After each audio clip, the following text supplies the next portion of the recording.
Hi, everybody. I just want to welcome you to our third webinar of the year. This one is Preparing for College 101. We're going to be meeting with Dana Blomberg from admissions staff in Faith Baptist Bible College in Ankeny, Iowa, and Alice Bunjer, who's the financial aid director. They are here to answer any questions that you have. They've got a presentation for you.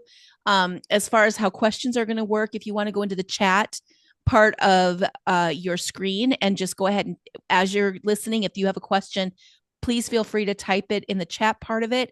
And I will go ahead and when it's appropriate, stop what they're doing and go ahead and ask their questions so they can answer it for you. My name, by the way, is Dale Annan, not Rob Priggy. So anyway, just in case you have any questions, go ahead. I'm going to go ahead and block out my photo too, so you don't have to get distracted by me. But yeah, so I just want to thank them for coming. Thank you, Dana and Alice, for being here, and just go ahead and take it away. Right. Well, thank you for having us. This is something that we frequently do as we have visitors and have opportunities to present at different conferences, which actually happens several times a year. Alice Bunjer is our financial aid director, and she handles everything finances here. I go to her very often with lots of questions. And I handle more as people are coming in, I answer a lot of questions for parents. My specialty is homeschooling parents, as I homeschooled my kids for over 20 years. And I had that big looming question when our firstborn was coming up to the threshold of graduation. What do I need to do? And it was a little bit overwhelming. However, I had people that had walked through it before, and I found that I was able to navigate with some encouragement. And so that's what we want to do for you today. We want to help you answer some of those questions and maybe take off another layer of the unknown. So one of the big questions that we have that comes in is, what is this thing, college admissions, and when is the best time to start thinking about college? I just had that conversation with a parent whose student wasn't quite out of junior high yet. And she's like, I want them to be prepared. I want to be taking the right courses. And what do I need to know? So we had a big, long conversation. It is really never too early to start thinking about what do we need to be doing to be college ready. There's a lot of decisions that you might want to start thinking about making. And so about 9th or 10th grade is really not too early. Even those junior high years, if you've been homeschooling all along, you really should be in tune with the interests of your child at this point and kind of what their bent is. The Bible says to train up a child in the way they should go. And in doing that, as you're training them in the word and training them with life, you start to see what their interests are. And so you can start to navigate and start to plan ahead for the direction that they might be taking. By 10th grade, if they're ready, you can start thinking about dual enrollment courses. And that's a big thing that we handle in our office. It's a great way to make sure that your student is ready for college because they are taking college courses that will count both for high school and for college. And the beauty of that is one semester of a college course equals an entire year of a high school course. And so you can start knocking off those high school requirements pretty quickly. For those students that you think are ready, in 10th grade, you can actually start taking dual enrollment courses. For us, in order for a student to do that, we would ask for an updated high school transcript. And, even if it's up to halfway through their 10th grade year or just their 9th grade transcript year, we would like to take a look at that. And then if you could, we would ask that they would provide a standardized test score. And then with that, we would go through our normal admissions process for our dual enrollment, which is an educator reference and a pastoral reference. And then we would move forward from there. Typically, dual enrollment will start in 11th grade, and then you can take that 11th and 12th grade. And so something else that is offered for us in our colleges, we offer something called Jump Start, which we hold in the summers, like camp with homework. And a student can come and live like a college student for a week and take a module, and it would count for college. You could earn 2 or 3 credits in a week of classes, and then you'd get to finish the homework afterwards. So that's something that we offer. If you're interested in that, you can check that out. We'll give you some information at the end. When is the best time to apply for college? Oh, I gotta remember to click through these. The best time typically is during your 12th grade year, though you can apply for college your junior year. There's just some pieces of information that would have to be updated then again for the senior year. And that would be, we would need an updated transcript, and they would have to fill out the FAFSA in order to complete the application process. So typically, what does the college admissions process look like? And this differs, I believe, from college to college. I know there's a couple extra steps that we have. I'll walk you through that quickly. For our acceptance process, we are looking at transcripts, the test scores, ACT, SAT, or CLT. We are one of the few colleges that would ask for a scholarship interview.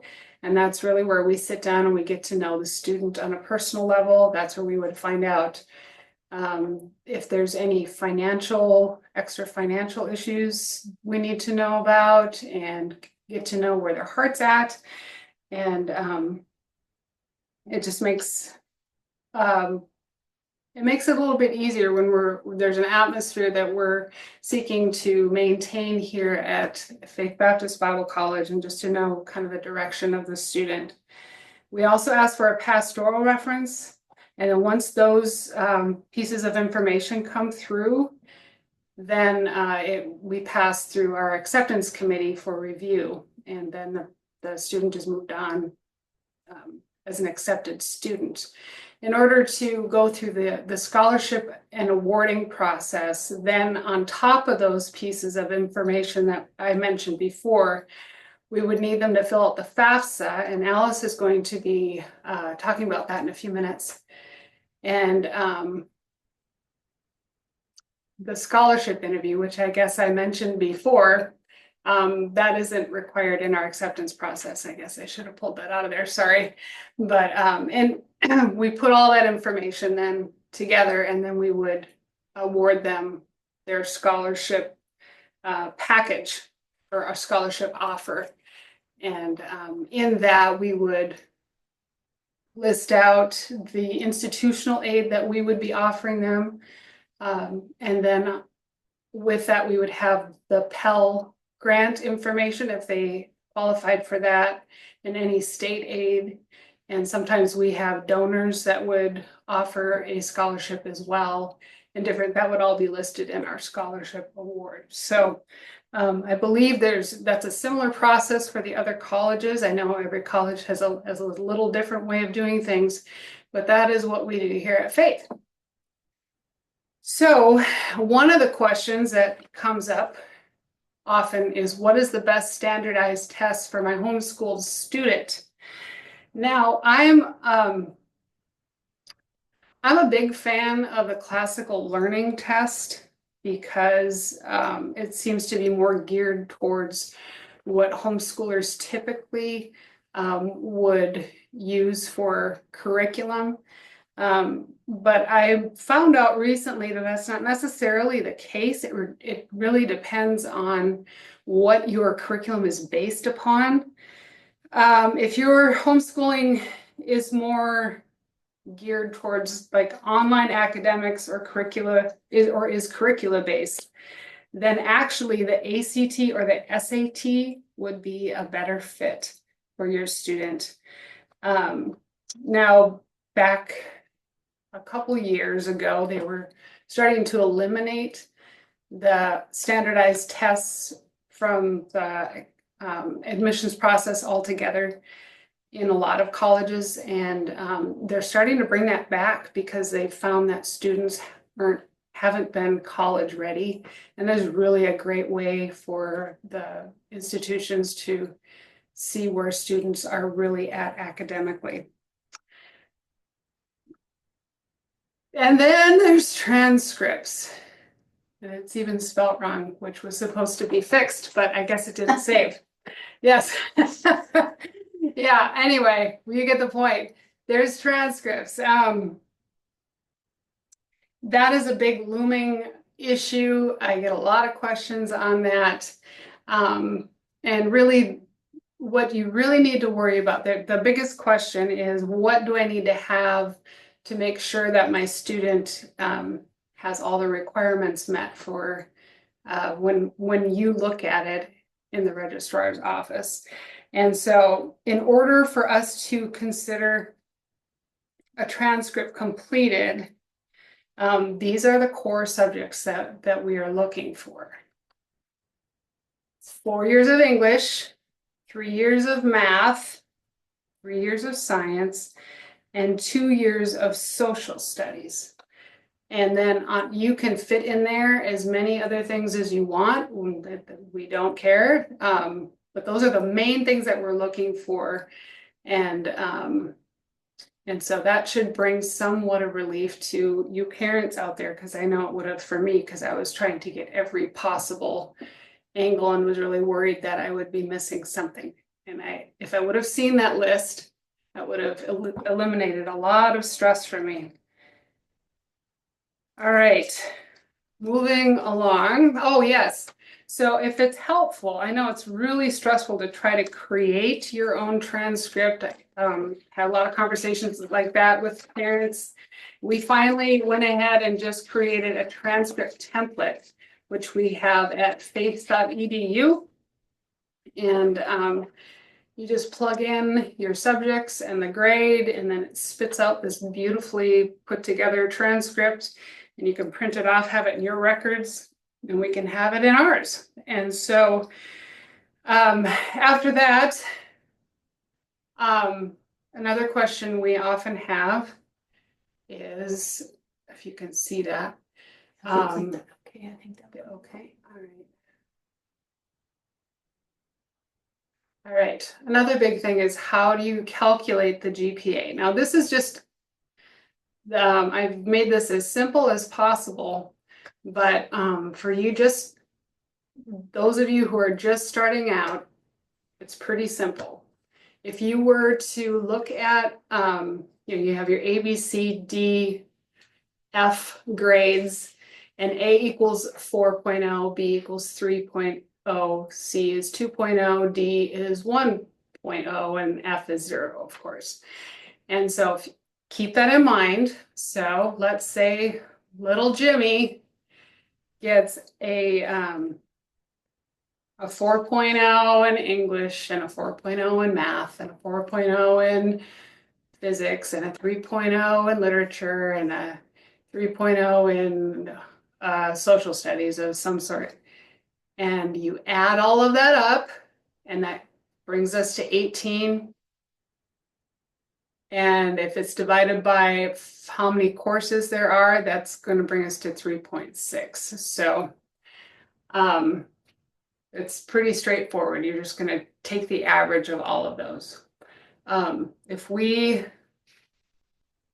that brings us to the end of the section that I was going to talk about. I'm going to hand this off to Alice. And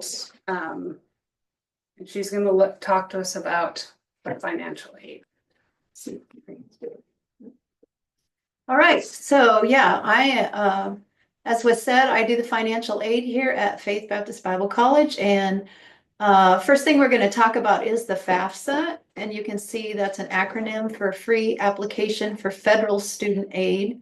Most colleges that are accredited colleges are going to ask you to complete this because they want to see how much more financial help each student can receive. And by completing this, you are actually trying to receive federal aid. It is tied with the state aid also in most states. So by completing the application, that gets passed down to the state that you're living in of your residence. And then you might, if you stay in that state to study, then you might qualify for state aid to be applied to your student's account as well. So, but basically what we're looking at for the FAFSA is finances, and it is seeing if the student qualifies for any kind of federal aid. Now, the federal aid that we talk about here are grants and loans. What we accept here at Faith is the Pell Grant. There are other types of aid, federal aid out there, but we do not use any of those.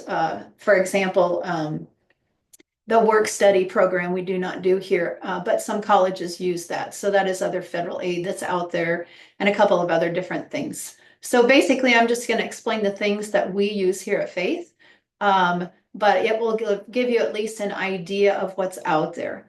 So if you have a student that is a senior this year and they're wanting to go to college in the fall of 2025, then they're going to need to complete the 25-26 FAFSA. Now, I've always thought, wouldn't it be nice if we just started school in January of one year and ended then in, November, December or something, and then it wouldn't be so complicated. I have my students all the time not understanding, well, what FAFSA do I need especially when they come back for the spring year. Right now, January 25, they say, oh, I have to complete the FAFSA again. I say, no. You've already completed it. So for this school year right now, the students are working with the 24-25 FAFSA. So it covers the fall of 24 and the spring of 25. Now for next year, and this is what we're talking about now, would be the fall of 25. If they started in August or September of 25, it would go all the way through until the spring, May, June, whatever of 2026. And that's what the school year would be. And that's what the FAFSA would be applicable for. So basically, each student needs to create a login for that, and a parent has to create a login. Now they redid the FAFSA for this school year. It's been a fiasco and it's been a mess, so be grateful that you don't have to complete that one. And they are working on making sure that the next ones will get better and better without as many mistakes as we've had to deal with. The 25-26 FAFSA is now open, and so you are allowed to create, you go in and complete that. Basically, you need to go ahead and create a login and a password first. Then that will basically take that information that you give them, and the Social Security Administration will double check that the name, the birth date, the social all matches. So you need a couple, 3 days before you would actually complete the FAFSA with all the rest of the information. So if you have a student that's a senior this year, you can go ahead and create your login and get that part taken care of. Wait a couple of days, then go back in, log in with your password. And I always suggest that you start with the student first. It seems to work easiest and best.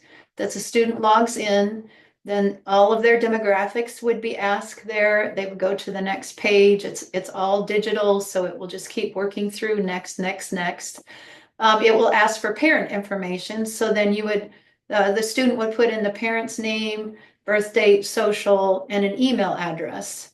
And when they put the email address in there, then it will say invite the parent. And so they click on that link, and then you should be able to receive an email with the link to go into your student's FAFSA. And it works out quite simply that way. The student then can continue on filling out and completing their section without being bothered with the parent information going back and forth as it used to do previously. So you go through, and it will ask you also about tax information.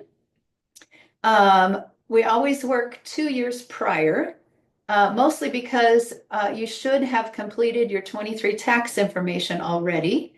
And so that way you can go ahead and get everything done, because nobody has gotten their 24 taxes done unless they're really, really, really good.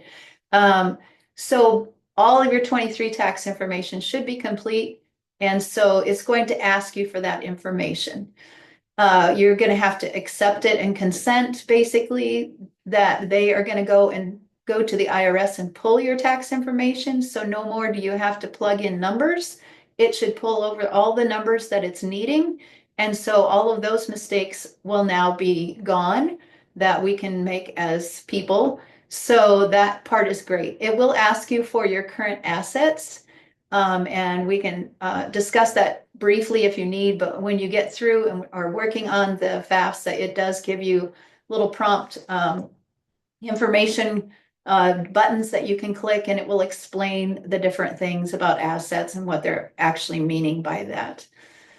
You'll also have a section where it'll ask you what colleges you want this information to go to. It's not just, it's going to sit out there randomly, and if you don't click any colleges, then it's not going to go anywhere. But you can add up to 20 colleges if you want. I would not suggest 20 colleges, because then you're going to hear from 20 colleges.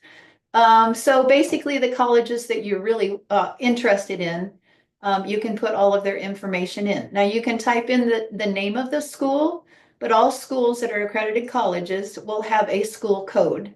And I just put Faith School Code up there for an example. So you can either type in the school code or you can type in the name of the school. I do know that a lot of universities have different campuses, and so they also have different school codes. So it gets a little tricky. So it's very nice to know the school code so you know exactly which college or which campus that you are looking into to go to. Excuse me. Once you complete that, you'll submit that. You should get a confirmation email. As parents then log in with their email link and fill out their information, then it all should be signed and submitted. And it takes about 24 hours or 2 to 3 days. It depends on how busy they are, for you to be able to get confirmation back. And it will then tell you a little bit of information, whether you qualify for any aid or whether you don't. If there's any kind of mistakes or something that they're not quite sure of, it'll have questions on there. But even through all of that, the schools will then receive also a copy of your FAFSA. Now, if there are questions on there, when we receive them or any other school, no doubt those schools will contact you right away to try to get all of those questions resolved so that the FAFSA is completed and you don't have to worry about it anymore. So then we get on to the federal aid. So as I said, the FAFSA is applying for federal aid. And the Pell Grant is one of those big ones that the FAFSA gives you for this school year right now. The maximum Pell Grant a student can receive is almost $7,400. And that's a great help to go to school. It gets divided between the 2 semesters, or if it's a semester school, it would be divided between the three tri-semesters. However, the school works it out. We have 2 semesters here, so it gets divided half and half. And it's basically considered a need-based grant. So they are looking at the financial information when they calculate the FAFSA, and they're looking to see if your student has a need, meaning that the student doesn't have enough money and the parents really don't have enough funds to be able to help the student get the money that they need for college, then that's what the Pell Grant is used for. It is a grant. It is a gift aid, meaning that you don't have to pay that back.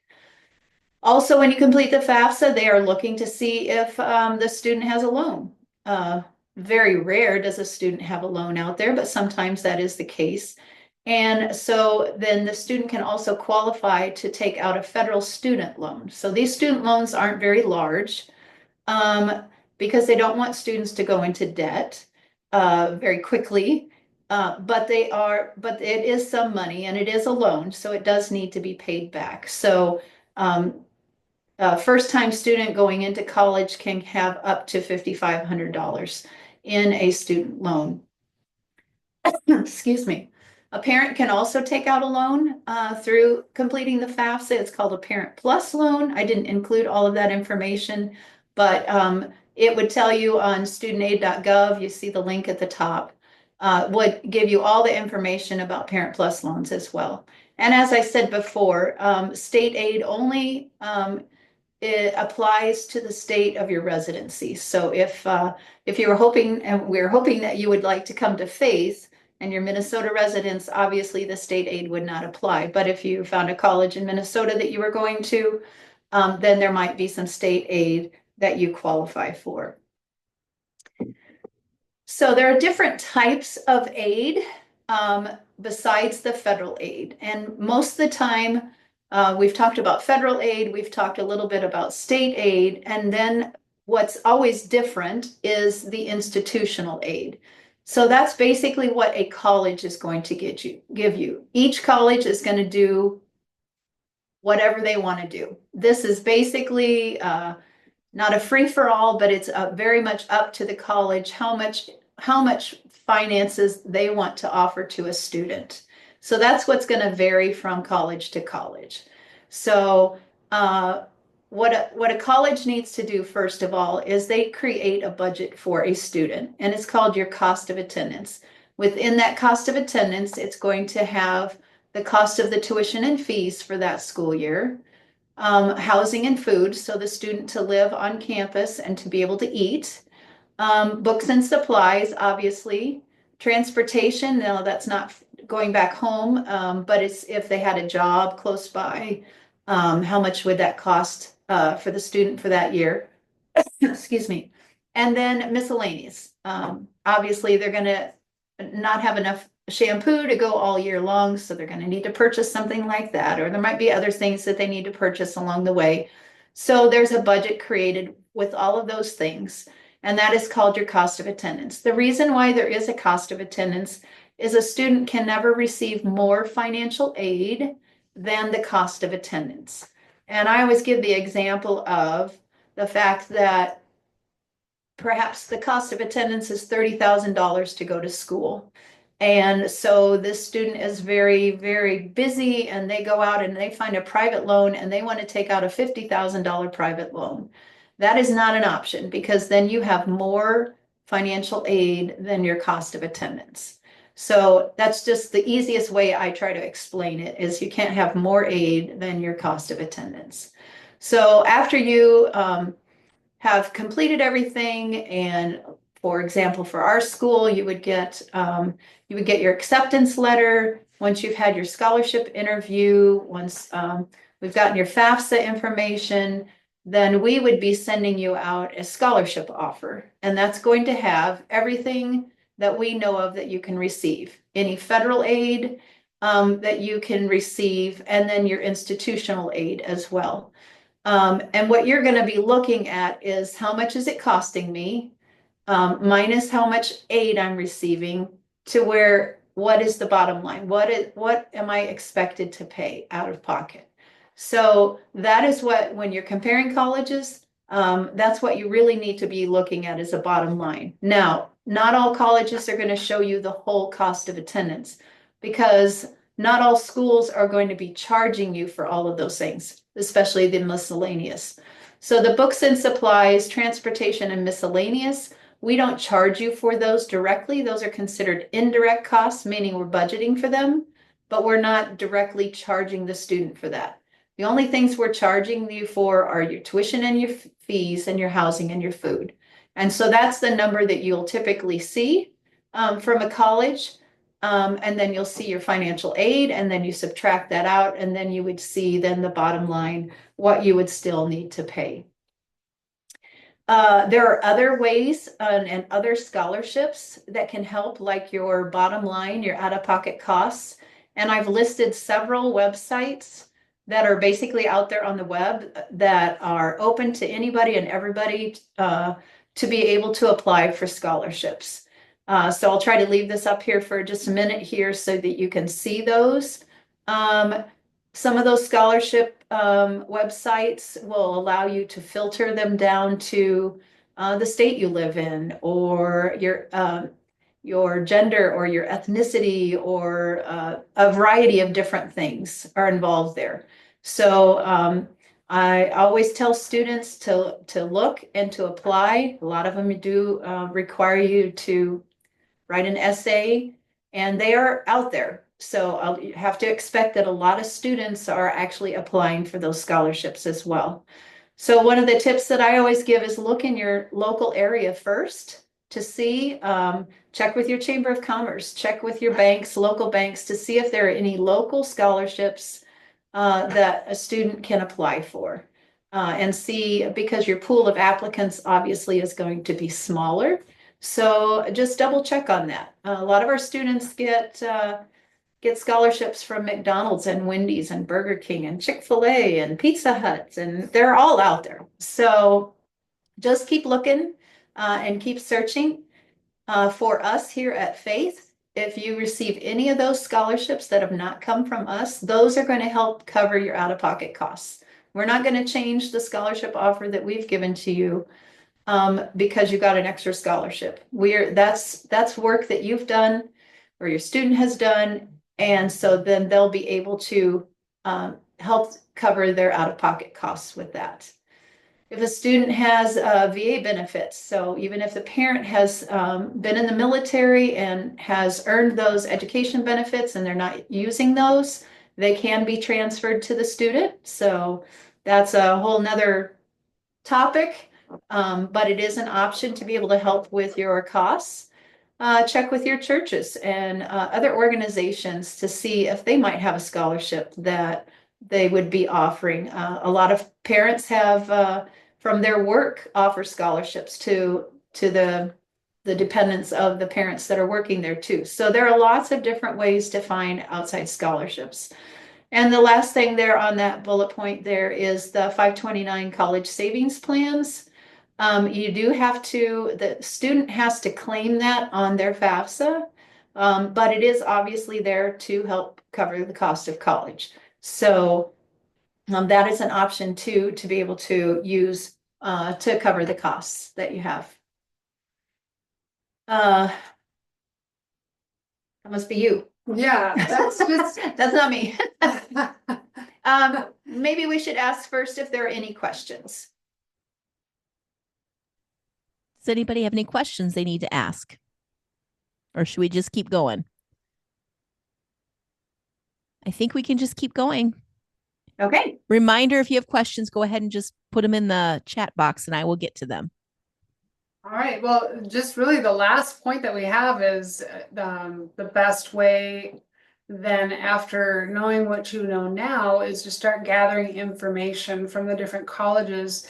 You can find out about Faith Baptist Bible College by clicking on or going on the QR code there, and that'll bring you to our website. And you'll find that we are a very homeschool friendly college. About 50% of our student body is homeschool graduates, and a good portion of our staff and faculty also have homeschooled. And so students coming into our school are among other students that have been educated much the same. And so that's kind of a neat atmosphere that we offer here at Faith. You'll also find that we're one of the few colleges that are Christian, not in name only. We hold very tightly to the biblical truths and the biblical worldview. And so that is something that a lot of homeschoolers are very intentional about in training their kids, and that can be continued as they come onto our college campus. We do have one question real quick. I don't mean to interrupt, Yes. but it does have to do with scholarships. So when is the best time to start applying for scholarships? That's a good question. So all scholarships have a variety of different deadline dates for next fall. Those scholarships, most of those scholarships are already out there. So they will have their deadline times, and they like to work ahead, especially now that it's spring. They're going to be, there might be a deadline of March or April, for example. to be able to use for next fall. So it basically depends on the scholarship itself. But now is a great time, especially if you have a senior. Then if you have a junior, it's not quite time. But after that, when they get to be a senior in their senior year, that's when you start applying for all of those scholarships for the following school year. And it'll say on each scholarship what year they're looking at. And a lot of the scholarships, like they do them every year. They offer a certain amount of money every year. So you just have to pay attention to which school year, as we already talked about how confusing that can be. But which school year, what fall would your student start? And that's then the scholarship that you need to apply for. Something that I often tell students that are coming in and that I tried to drill into my own kids' heads was if you spend 2 hours in an application for a scholarship and you get $500, $1,000, how many dollars an hour is that? And so that is time well spent. You're not always guaranteed to get the scholarship you're applying for, but there is a lot of money out there. Mm-hmm. And so if you're willing to look for it and work for it, college can actually be quite affordable. And here at Faith, we have close to 70% of our students graduate debt-free in a typical year. So it can be done. And so we just wanted to encourage you with that. I think that's all we have for information. Any other questions, we'd be happy to try to take an answer for you. I don't think there are any more. But we just want to thank you all, ladies, for coming and doing this with us today. If you have any questions, if you're watching this after tonight, if on our YouTube channel, you are always welcome to email us at info@mache.org. Any links that they discussed or talked about will be provided as links in the description of this presentation. So never fear, you will get them all. You can just go down to the description, including information on Faith, which I can honestly say we had visited there last fall, and it is a wonderful place. And it feels like home when you walk on campus. It's really great. And anyways, but yeah, whatever you're choosing to do, if you have questions about college, you can contact Mache. You can contact the ladies at Faith. I know they would be happy to answer any questions regarding their process of admissions. So we hope that this was helpful. We hope that, I know, Dana, you were going to talk a little bit about weighted grades. Did you cover that? Like the weighted GPA? The difference between, that was something on the transcript that I know that a lot of moms have questions about is what's the difference between a weighted GPA and an unweighted? That is a great question. And the simple answer is we get into the weighted GPA when you are taking like AP course or the International Baccalaureate courses. Then that, let's see, I had it all marked off here too. Hold on a second, I can grab it. That's okay. A weighted, let's see. A weighted would count an AP course or an International Baccalaureate course as an additional 1 point. And so like an A, which is typically a 4.0, would be a 5.0. So you would add it on to that. Does that make sense? And then if you took an honors course, that would add 0.5. If you had an A, it would be a 4.5. Does that so that would add that extra on there because of the extra coursework you would do in order to earn those credits. And I know that there are transcript generators that will do that for you if you have it on there. So, yep. Right. Yep. Yeah. Thank you, ladies, so much. And thank you for coming, those of you who showed up, and we appreciate it. We know with the Vikings game, that tended to be a little bit of a stretch. They're not doing so great. So there you go. Are you multitasking? Well, yeah, I just was looking. That's all right. I can't help myself, you guys. It's okay. I appreciate we appreciate you guys taking the time to be a part of this, and we just are so grateful. So thank you guys so much. Thank you Thank for you. having us. Mhm.